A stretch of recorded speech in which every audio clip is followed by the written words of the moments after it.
Hello, all. I am excited to make a recording of this presentation. It was a really successful live training on Thursday, and I'm going to record it afterward in order. It just makes it a little bit more efficient um, and saves your time if you weren't able to make the live training. I'll try to share people's contributions and a little bit of the discussion that did happen on Thursday. So the topic of discussion is stress. This is part one of stress.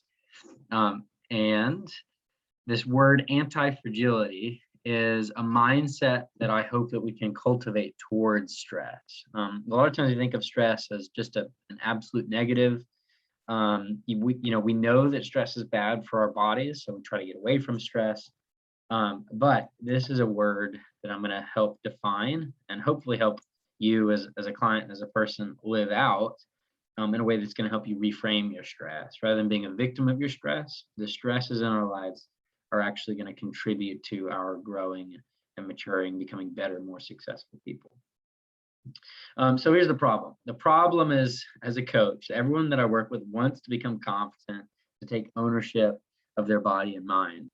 But you know what they say about best laid plans.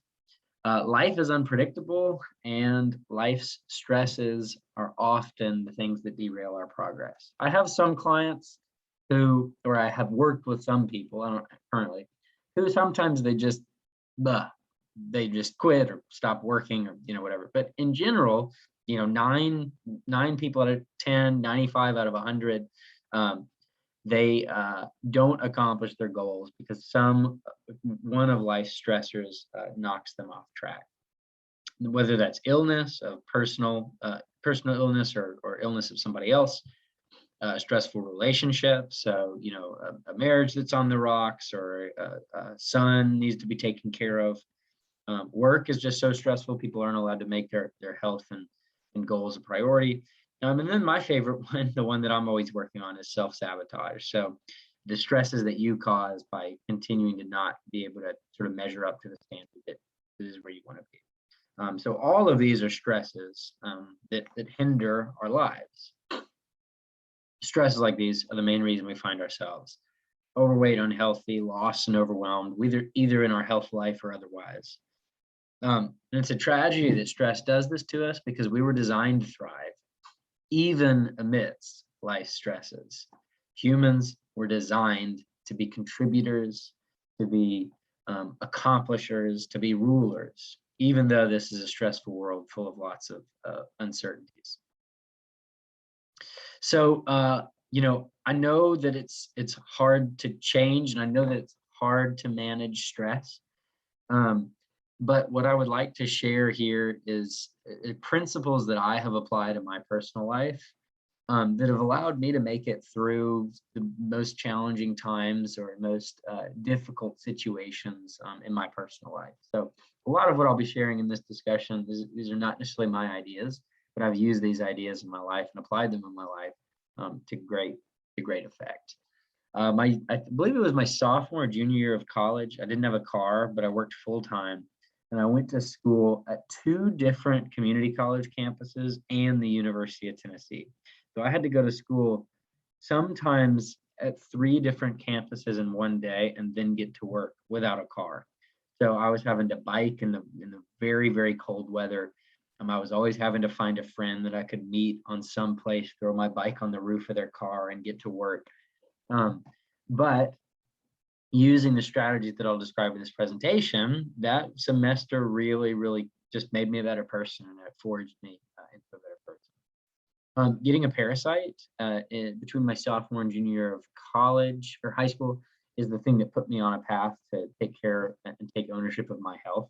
Because if I wasn't really on with all of my health things, if I wasn't eating well, if I wasn't sleeping well, I literally was just non-functional.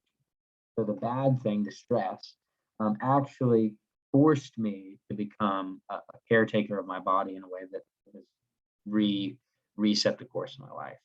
A couple of being broke pushed me to join the National Guard, which I think was a good decision, and countless others. What I'm going to share in this presentation has become part of my identity. Another one that I shared on the live call, I'll maybe go back to it. I'll maybe share it at the very end. It's kind of a fun personal story. So here's the plan. The plan with how do we deal with life stresses that derail us, that keep us from accomplishing our goals? The plan is we're going to become people who are anti-fragile. So we're going to define this word, even though you've never seen it before. On the live call, I really made people think for a little bit. I let there be a lot of silence while I had people think about what this word meant. So we're going to define anti-fragile. If you are putting wine glasses or something, you're moving houses, you put glass in a box, everybody knows this label: fragile, handle with care. So we're trying to figure out what the word anti-fragile means. Let's start by defining the word fragile. So if you put fragile on a box and you put it in the back of a van, and because you're moving across country, and that van gets jostled around and that box gets jostled around. If an object is fragile, when you open that box, you expect it to be broken. You expect the things inside of it to be worse. So think for a second, if I were to slap a label on a box that were to say anti-fragile, and I were to put it in the back of the van, and it was a really hectic drive, so the box got shaken up all over the place, the box got stressed, what would happen? What would the objects inside of that box look like when you opened it? I'll give you a couple of seconds to think about it. So I've written anti-fragile on it. Doesn't matter what it is in there, but the object that's in the box is an anti-fragile object. It gets shaken around. You open the box, what would you expect to see? What almost everybody describes is, they say the thing in the box stays the same. You know, it's like, you know, someone on the call said it's like books or like metal, you know, like you put it in there, it gets shaken around, you open the box, it stays the same. But that's actually not an anti-fragile object. That's actually like a robust object or a resilient object. An anti-fragile object, if you were to shake up that box, you would expect that when you opened it up, you saw a better version of what was in there before. So here's an example from Greek mythology. This is the Hydra. If you chop off the head of this Hydra, you may or may not know what happens. If you chop off the head of a Hydra, it grows 2 more heads. So a stressor is applied to the Hydra and it gets even stronger. And you say, okay, that's nice. That's Greek mythology. But like, you know, I can't think of anything that I would put in a box, shake it around, and it would get better. You can't yet. But think really hard for a second. Can you name anything that gets better with stress? Or you could say time is a stress, because the more time that passes, the more likely it is that bad things can happen. So stress, time, practice, struggle, anything that gets better with those things. If you have a pen, or, you know, literally write something down, think, I want you to engage this and think about it. My answer is almost everything that is alive, almost everything that thrives in our world of stresses is anti-fragile. Viruses, every single time they're transmitted, they actually change their properties to be more adapted to their environment. So the longer a virus lives, actually the longer it will continue to live. Muscles, when you lift weights, you apply a stress to your muscles that when they regrow, they grow back stronger. Bones, if you apply a load to bones, like you go walking, literally the cells of your bones will become denser and the bones will get stronger. Now I'm going to come back to this idea. Obviously you can tear a muscle or you can break a bone, but the primary mechanism of muscles and bones is that they get strong, they become competent, they get good at being muscles and bones by being used. If you get sick and you lay in bed for 3 weeks, you're going to lose muscle, you're going to be weaker at your muscles, and you're going to be weaker at your bones. Your brain learning, you know, you learn by missing an answer or by like failing a quiz, and you go back and you look at the answers that you missed, and then you learn those things. Caterpillars go in as a caterpillar into a cocoon, they come out as a butterfly. So you know, they go dormant for a little bit, but they kind of come out resurrected. One time I gave this discussion to a group of people and I asked them, can you name anything that's anti-fragile? And someone said ants. And I said, great, I don't know how. I'm not saying they aren't, but can you tell me how? He said he kicked over an anthill that he had in his backyard. And he was like, great, got rid of the ants. He went out the next day and there were 3 anthills. What happens if you attack a bunch of ants? or if you attack an ant colony, they splinter off and then they rebuild bigger and stronger. Wine, my personal favorite. Wine gets better with age. Actually, I would say my personal favorite is storytelling. Number 8. Every compelling human story. I asked this in the live call. I maybe shouldn't have shown that slide, but like, what is storytelling? What happens in a story? And someone on the call said, well, a hero overcomes a challenge to have a great success. And that's what storytelling is to us. That's why it resonates with us, is because without stresses, without challenges, there's nothing compelling to us as humans. So every compelling human story has a hero who must overcome external obstacles or internal obstacles, or a really good story has both external and internal stresses or obstacles that have to be overcome. The Bible, one of the most compelling stories in human history. You've got Moses who murders somebody and spends 40 years in the wilderness, just toiling. Joseph is sold into slavery and into prison. What you meant for evil, God meant for good. And then, of course, Jesus' death, the worst thing that could happen, turns into, out of that comes the resurrection, the best thing that could happen, the resurrection and salvation. I asked people on the call to name a movie that they had seen recently. It can just be any movie. So you think about the movie that you most recently watched, or a book that you most recently read. You might have said Lord of the Rings. You might have said something like Iron Man or Spider-Man, a superhero movie. The one that was mentioned on the live call was Unbroken. Unbroken is just an incredible story of an American soldier who is a Japanese prisoner of war during World War II, who overcomes external obstacles of being in a prison camp and being lost at sea for like 219 days or something. But then someone else brought up on the call that he also struggled with alcoholism. So there were some internal obstacles that he had to overcome. And it just makes this incredible, compelling story of this person who, literally had an unbroken spirit in circumstances that you would be sure would break a person. Okay, here's another real story. And then I'll kind of tie this together. So where am I going with this? Because the point I'm trying to make is that we think of stress as reflexively. Most people, and I say this from my experience, when we talk about people's stresses in their lives and they say, well, I guess, I can't quit my job. My job is causing me stress and I know stress is bad. And I'd love to reframe that and show that actually the stresses of life are the things that really call us to be better and that offer us the opportunity to be better. One more real life story is the London Blitz. This happened also in World War II. London got bombed for at least a full year by the Nazis, and there was no indication that this would ever stop. The London citizens thought that this was just going to continue until basically London didn't exist, and until they were killed personally. So experts, psychologists, and psychiatrists prepared for hospitals to be overrun by those with panic attacks and psychotic breaks because of the constant, more than a year, the threat of constant bombings. A constant stress was applied to a whole city of 1 million people. And so it's just natural that this amount of stress is going to kill them. As they braced for the hospitals to be overrun, they found exactly the opposite. And not only did people not have incredibly debilitating panic attacks and psychotic breaks, but actually people in mental hospitals and mental wards asked to leave the ward to go out into the streets and help their neighbors and fellow citizens who were being bombed. And what happened was that in the context of this massive stress, the citizens of London found an opportunity to go beyond themselves, to care for others, to reach higher than they had before, and to become better, more healthy people.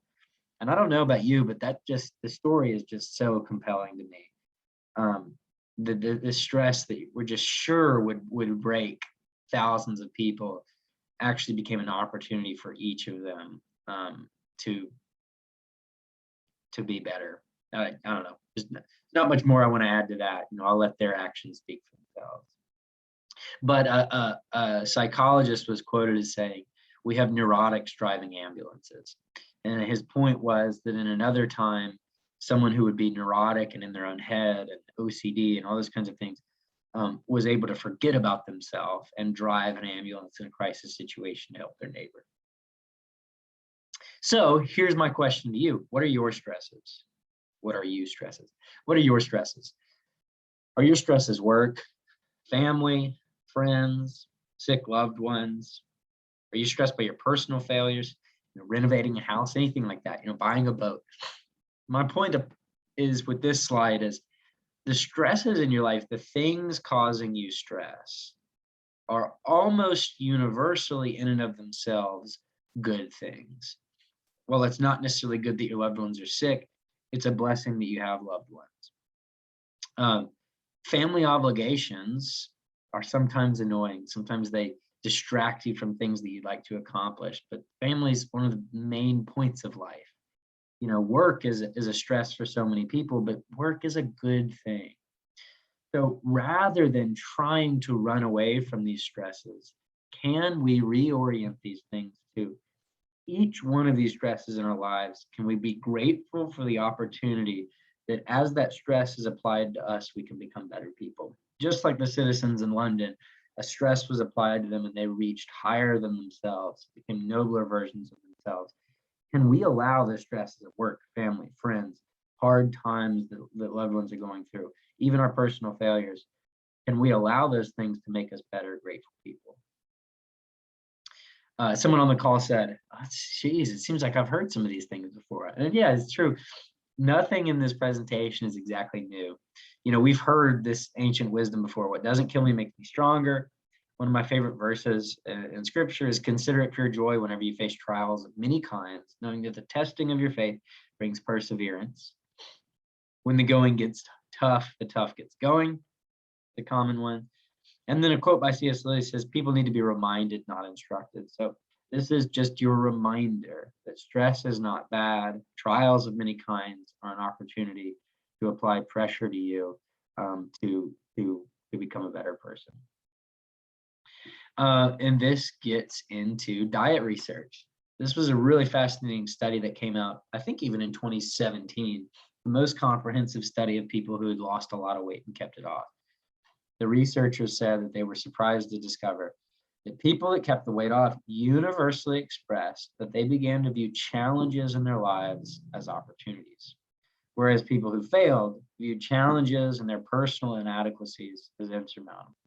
They said, well, I failed again. I guess I always fail. Whereas the people that kept it off said, well, I failed again, and that gives me the opportunity to make it my last failure.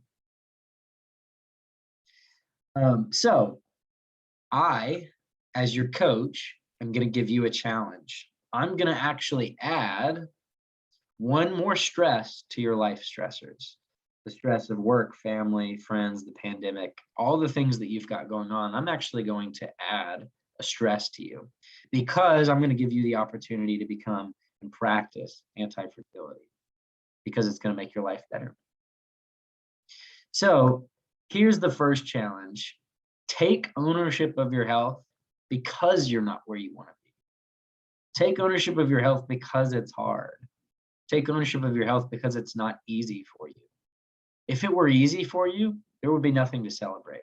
Because it's a challenge for you to keep your weight under control or to eat better, to eat more consistently, or to plan your meals or to exercise frequently. Because that's hard for you, it's an opportunity to grow, push your limits, and extend yourself beyond where you've been. Here's another challenge. Expect stresses. Expect big interruptions. Expect things that are going to go wrong. Prepare for those, and when they come, meet them with strength and with courage. So what are the big obstacles in your life right now? Take time, write those down. Write down the biggest things in your life, whether it's personal failure or external issues. I asked on the live call, I said, raise your right hand if the biggest stresses in your life are external. Raise your left hand if the biggest stresses in your life are internal. So meaning self-sabotage will be internal. I just can't, I know I need to be working out, I just won't do it. Or I know I need to get my finances in order, but I just won't budget. Versus my husband is sick, or my son needed surgery and it's taken him 3 months to recover. Those would be external. Me personally, the biggest stresses in my life are probably internal, are probably self-caused.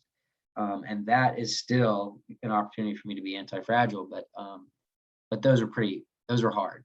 So for me, self-sabotage is definitely the biggest obstacle. But even in that, what are the biggest obstacles in your life, and how can you actually be thankful for them? Because each of those obstacles, even if they're internal, even if they're self-inflicted, is an opportunity for you to come back and come back stronger, and to get better and to grow. Here's the challenge: become anti-fragile in all areas of your life. Make your body anti-fragile through resistance training and going for walks and going for long hikes that are hard. If you do not do this, you will be like most people. You'll experience chronic pain and frustration, uncontrollable weight, and you'll be really discouraged with yourself, because every time a big stress comes into your life, you're not going to be able to handle it. You're not going to be able to manage your goals and your discipline within it. But if you do cultivate an anti-fragile mindset, you will be someone who lets challenges refine you, and you're going to age gracefully, because you're going to be becoming a better person each time a trial comes into your life. And as you age, just more and more trials are going to come in. You're going to attain and maintain a healthy weight even through the stressful times. You're going to become strong and fit and energetic in your body, because you've lived anti-fragilely with how you treat your fitness. And you're going to be grateful even in the hardest times, because you know that the hard times are going to refine you into the person that you were made. So that's my challenge. And I'll just kind of leave it here, like, become anti-fragile. If you don't, you will not thrive. If you do, your life will continue to get better and better. You'll have and not better and better from a circumstances standpoint. The way you will operate in tough circumstances, you'll find a wellspring of life in the gratefulness that you're able to live in. So there's one missing piece that I didn't really talk about in this discussion. Some stress, just because stress is an opportunity to grow, doesn't necessarily mean that, like, you should just accept all the stress in your life. There are things, there are relationships that you're maybe acting sort of toxically within. There are, a lot of people are overworked because they're letting an unruly boss or lazy employees just, they're rolling over to some form of manipulation. There's bone breaks and that will hinder your physical fitness. So there are stresses that should be categorized sort of separately from. So all stresses can help make you anti-fragile, but not all stresses need to be engaged, and not all stresses need to be added on to your life. So this discussion is mostly just with understanding the fact that life is full of unavoidable chaos and stress. How do we thrive within that? So there is a breaking point there, but stresses can always be turned into joys if we cultivate this mindset. So part 2, we'll be talking about, like, what kinds of stresses can we remove from our lives so that we can contend more meaningfully with the big stresses. I'm going to end with 2 quick stories. Both of them came up from a live training. The first is about Army Rangers in Vietnam. A journalist named Sebastian Junger, he's the guy that wrote The Perfect Storm. He details this story on a podcast and a book that he wrote. But there were these Army Rangers who were with some social psychologists in Vietnam, in the Vietnamese wilderness, just on a hillside. And they were stationed there for a couple months, and nothing really happened. They got a radio telephone that said, there's a company of 500 Vietnamese soldiers coming to your location. There's less than 10 of these Army Rangers. They said, prepare for a fight. We can't bail you out. The social psychologist presumably said, dang, we're going to die, but it's a time to take data. And so what they did is they actually took blood work on the Army Rangers for the, about 12 hours leading up to this attack. And the Army Rangers' cortisol, the stress hormone, actually decreased and reached a low point right about at the time when they were supposed to be attacked. It ended up the attack never came. But the point was, the social psychologist cortisol goes through the roof because the social psychologists are not trained for battle. And obviously battle is an incredibly stressful environment. But an Army Ranger is prepared for and trained for combat. That is what an Army Ranger leaves the United States to go do. An Army Ranger isn't trained to go sit in the wilderness and just wait for something to happen to them. So what happened was the expectation of the stress and the training for that kind of stress allowed the Army Rangers to be perfectly calm and prepared for that stress. So again, like if you train for and expect the stresses of life, you will operate with a cool head during the tough times. The other story is my personal story. I've counted before, and I'm going to make it totally official at some point. I'm gonna write it all out and map it out, maybe even do like a little ebook on it or something. But in my 6 years starting college until I got 7 years, starting college until I got married in January, I have had 28 different roommate arrangements or roommates in that amount of time, not including the 51 other people I lived with for 8 weeks at training in one room with the National Guard. So I chose to meet a lot of people in that season of my life. And I chose to open up my home whenever somebody needed a place to stay, which ended up being a lot of people. And we just kept on moving them in. So for about 2 years, I lived with 4 people in 400 square feet in a different combination of those 4 people 3 or 4 times. And it was just like, this is part of just cultivating that anti-fragile mindset. I just decided that if I can meet and live and learn to deal with this many people, I will just be better for it. I'll be a stronger person for it, and I will enjoy the comfort of a home one day. So I intentionally sought discomfort. And I can confidently say that's been one of the greatest experiences and one of the greatest joys and blessings of my life. I have so many close friends from doing that. I've lived with all kinds of different people. I've lived with clean roommates, messy roommates, chaotic living environments, time and time again, that I've learned to be competent in and to thrive in. And now, I tell the people on the live call, I've got a doctor, a lawyer, a real estate agent, a businessman. If I ever go broke, bankrupt, I know I can get a job with him. I've just, I'm set for life based on the trials that I kind of went through there. And again, those trials were a joy because I approached them with a mindset that I was going to enjoy that. And so that's just one trivial example. But that is a lot of people. And it's like, I know people that are like totally thrown into a tizzy by a roommate that they didn't totally get along with. It was just a great experience, and it's just one example of how you can meet uncertainty and chaos and stress head on and grow from it and strive from it. So anyways, take these challenges to heart. Let your challenges and stresses refine you, and expect them. I would love to hear from you how you're applying anti-fragility in your life, and how you are taking these lessons to heart. And because everybody's applied this to some extent, my challenge to you is to continue to apply it more and more. So that's all I have for now. I will see y'all very soon. I hope everybody, wherever or whenever you're watching this, I hope you're enjoying your day, and I hope you're finding peace in your stress.